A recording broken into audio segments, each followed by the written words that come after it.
안녕하세요. 건축가의 서재입니다. 오늘은 2025년 2회차 시험 평면에 대해서 복귀하도록 하겠습니다. 우선 시험을 시작하기 전에 저는 이렇게 세팅을 해 놓습니다. 스탑워치를 누르지 않고 시작한 경우가 있었기 때문입니다. 그러면 시험을 시작하자마자 당황을 하게 되고 그러면 꼬이게 되는 경우가 있었기 때문에 저는 그 후부터 항상 이렇게 놓고 시험을 시작했습니다. 감독관의 지시가 있으면 이때 스탑워치를 눌러서 제대로 돌아가는지 확인해 본 다음에 제도판에서 조금 이격되는 위치에다가 놓습니다. 왜냐하면 너무 가까이 두면 제도판이 왔다 갔다 하면서 건드릴 수 있기 때문에 그런 불상사를 방지하기 위해서 그래도 멀리, 그러나 시야에서는 잘 보일 수 있는 위치에다가 스탑워치를 놓았습니다. 그럼 시작하도록 하겠습니다. 본격적으로 문제풀이가 시작되면 첫 번째 장은 스킵을 하고 두 번째 장부터 분석에 들어갑니다. 첫 번째는 방위를 표시합니다. 북쪽, 남쪽. 혹시 몰라서 북쪽, 남쪽 한글로 표시를 하고 향을 받는 위치면 정남향이 아니라 남동, 남서, 정남 모두 다 향을 받기 때문에 남, 남, 남 이렇게 표시했습니다. 왜냐하면 이것도 나중에 문제를 풀다 보면 이쪽 부분만 향을 받는다라고 생각했기 때문에 이 부분에 대해서 놓치는 부분이 많이 있었습니다. 그래서 이렇게 표시를 해서 실수를 최대한 줄일 수 있도록 고안을 했습니다. 그 다음에는 도로에 대한 부분을 봅니다. 4m 도로가 이쪽에 있고 20m 도로, 8m 도로 있다는 것을 표기하고 도로를 보면 자연스럽게 이 부분에 대한 조건들이 보일 겁니다. 그래서 차량 불허 구간이 이렇게 있다라는 것을 표시합니다. 만약에 이 부분이 놓치면 나중에 이쪽으로 주차장을 계획을 한다거나 할 수 있기 때문에 이러한 부분은 필히 정확하게 숙지를 하고 넘어가야 됩니다. 그리고 이렇게 보다 보면 주변에 레벨이 보이게 될 겁니다. 그래서 레벨도 같이 표기를 해 줍니다.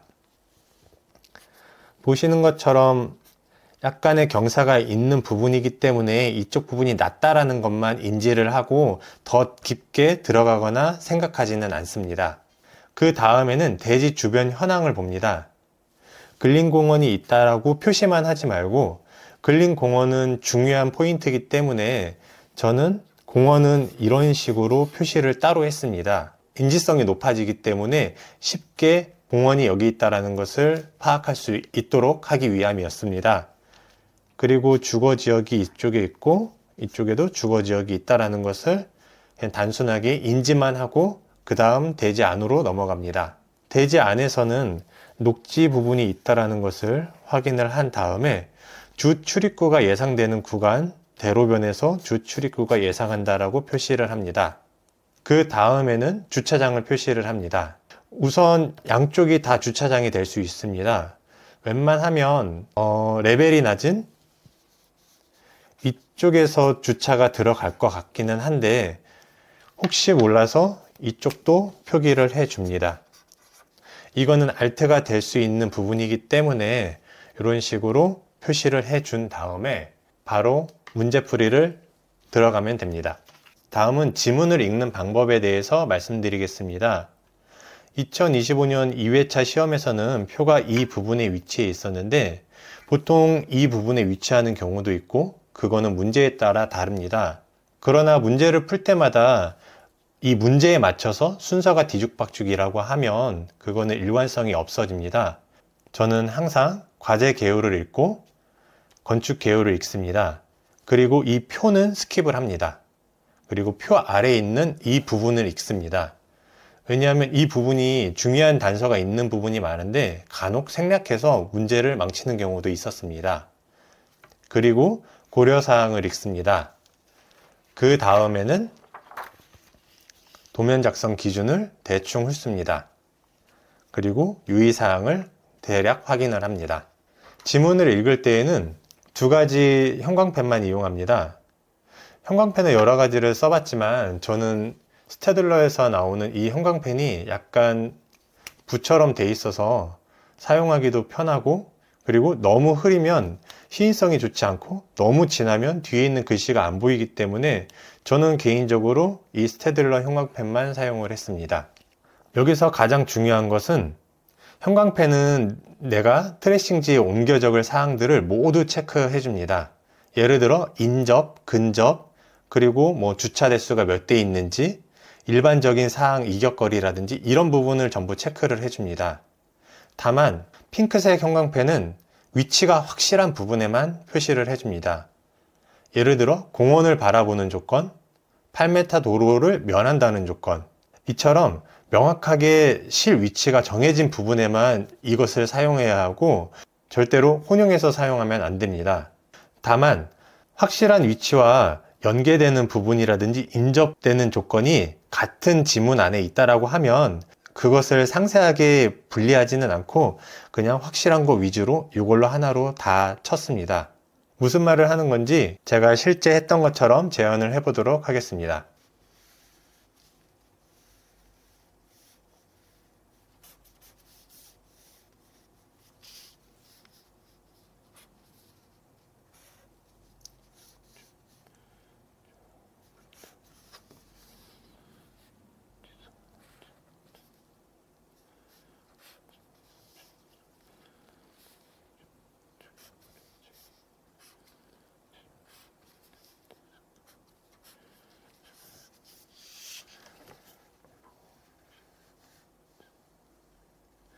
이때 일반적인 부분은 그냥 넘어가도록 합니다.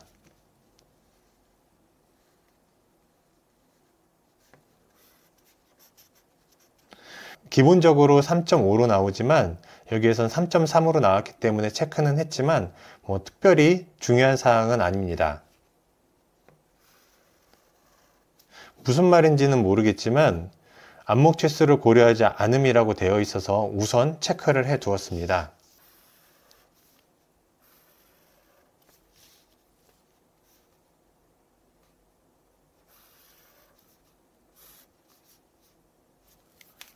이것처럼 지하주차장 출입구는 8m 도로에 설치한다라고 명확하게 주어졌기 때문에 이것은 핑크색으로 표시합니다. 그리고 뒤에 부분을 구분해서 하지는 않고 이 부분에 종속되는 지문이기 때문에 그냥 일관성 있게 핑크색으로 표현을 했습니다. 중요한 지문이기는 하지만 이것을 또 다른 펜으로 쓴다거나 아니면 핑크색으로 쓰면 일관성이 없기 때문에 아주 중요한 부분이더라도 위치가 확정되지 않은 사항에 대해서는 그냥 형광펜으로 칠해줍니다.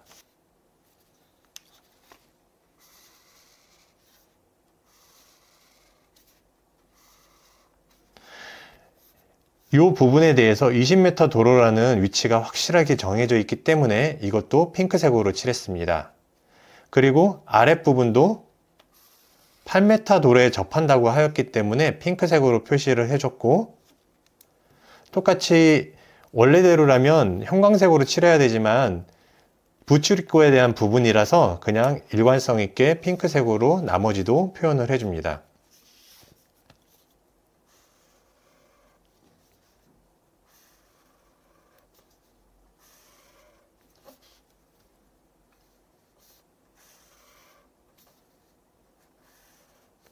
이것은 왜 형광펜으로 칠했냐면 지문상으로만 보면 이 위치를 확정할 수가 없습니다. 왜냐하면 포켓 정원에 접한다고 되어 있는데 이 전체가 도대체 어느 부분에 위치하는지를 이 단계에서는 파악할 수 없기 때문입니다.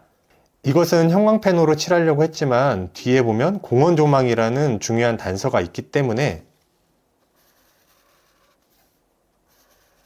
핑크색으로 칠합니다. 만약에 읽는 와중에 핑크색으로 칠해야 되는 부분이 있다라고 하면 그냥 거기까지만 치고 위에다가 덧대서 핑크색으로 칠하면 됩니다. 포켓 정원의 위치가 정확하지 않기 때문에 이 지문 조건만 가지고 실의 위치를 확정할 수가 없습니다.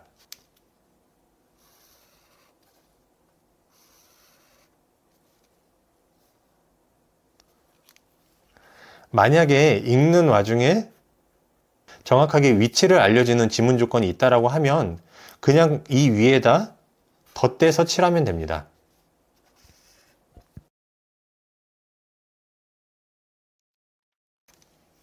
도면 작성 기준은 너무 상세하게 읽지 말고 매번 보는 사항이기 때문에 특별한 사항이 있는지 정도만 체크해 주면 됩니다.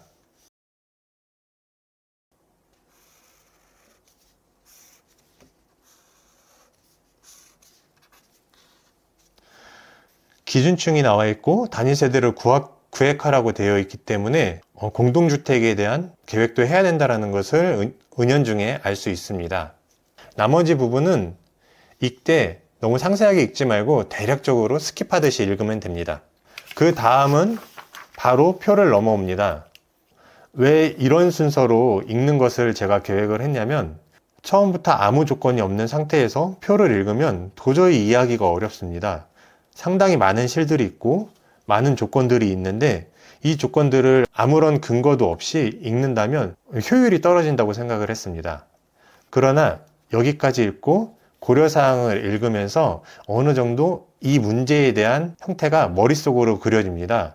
그 다음에 표에 대한 내용을 읽으면 조금 더 효율적으로 그리고 단시간에 이 문제의 특성을 파악할 수 있습니다. 그래서 제가 말씀드린 것처럼 설계 조건까지 읽고 그 다음에 표 아래 부분을 읽고 고려사항을 읽은 다음에 다시 표로 넘어오는 것을 추천드립니다. 표도 똑같은 형태로 읽으면서 넘어가면 됩니다. 표를 볼 때 이 표를 외우려고 하지 말고 극단적으로 말씀드리면 명칭과 실 면적은 아예 없다라고 생각하시고 지문 조건에 특별한 사항이 있는지 없는지만 형광펜으로 칠하고 넘어간다라고 생각하시면 됩니다. 그러면 제가 한번 표현해 보겠습니다. 4개 실로 분할한다는 지문 조건이 있어서 형광펜으로 칠했습니다. 북카페와 연계라고 해서 이것도 칠했고요.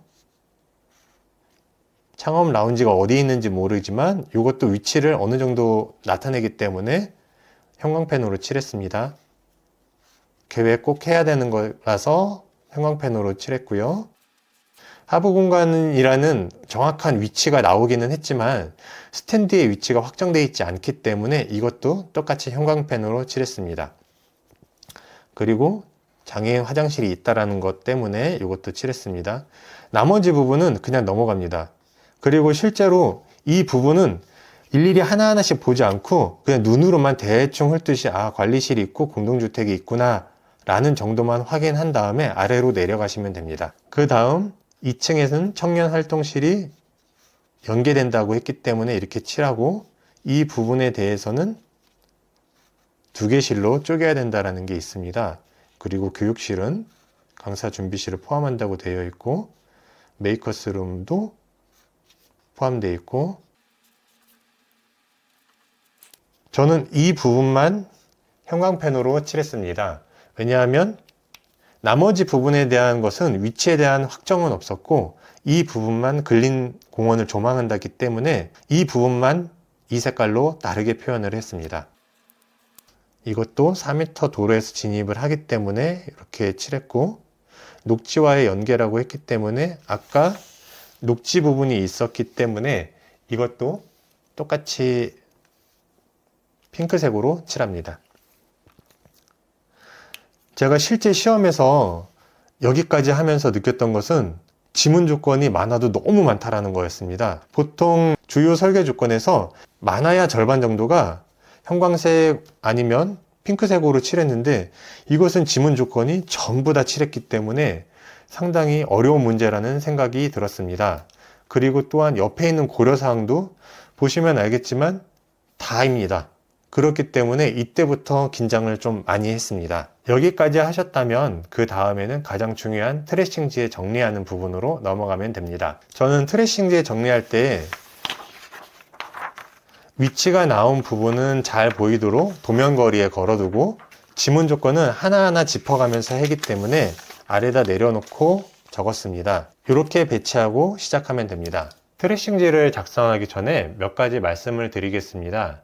저는 일반적인 지문 조건에 대해서는 전부 검정색 플러스 펜으로 표기를 했습니다. 빨간색 플러스 펜으로 그 위에 지문 조건을 덧대어서 표현을 했습니다. 그리고 파란색 플러스 펜은 지문 조건을 서로 옮겨 적을 때 사용을 했습니다. 그리고 핑크색 플러스 펜은 나중에 지문 조건이 확실한 부분만 핑크색으로 표현을 했습니다.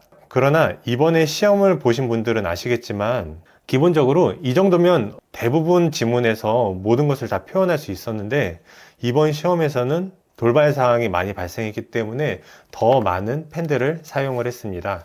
이러한 필기구를 가지고 진행을 할 예정입니다. 사실 대부분의 문제는 이것만 있으면 모두 다 표현이 가능합니다. 예를 들어 2024년 2회차 기출 같은 경우에는 아까 말씀드린 것만 가지고서도 충분히 표현이 다 가능했기 때문에 특별히 문제가 없었습니다. 말씀드린 것처럼 처음에 검은 플러스 펜으로 모든 것을 다 표기를 하고 그 다음에 빨간색 플러스 펜으로 조건들을 표현을 했습니다. 그리고 마지막에 파란색 플러스 펜으로 여기 있는 사항들을 한 곳에다 다 몰았습니다. 그래서 이 부분만 보고도 할 수 있도록 그렇게 세팅을 했습니다. 그리고 마지막으로 핑크색 플러스 펜으로 위치가 확실한 부분만 표현을 했습니다.